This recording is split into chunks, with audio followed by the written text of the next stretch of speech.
Hello. ஐ சிடம்மா. பாப்பா எவ்வளவு டேஸ்டா இருக்கும். என்னன்னு பாக்குறீங்களா? பழைய சோறுங்க. அது யூ லவ் இட்? அப்பா சாப்பிட கூடாதாம்மா?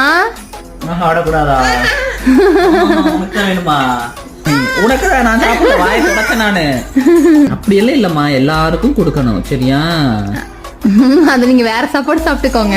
ஓகேவா? அச்சோ ஓகேடாமா. அவ விரும்பி சாப்பிடுற ஒரே ஃபுட் இதுதான் ஆயிடுச்சு இப்போ. அப்படின்னு எட தங்கம்.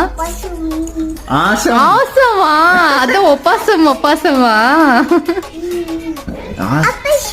அப்பசம் அப்பசமா இருக்காடா உனக்கு. அப்பசமா உனக்கு இதெல்லாம் யாரா சொல்லி கொடுக்கறா? Emmy Emmy mummy.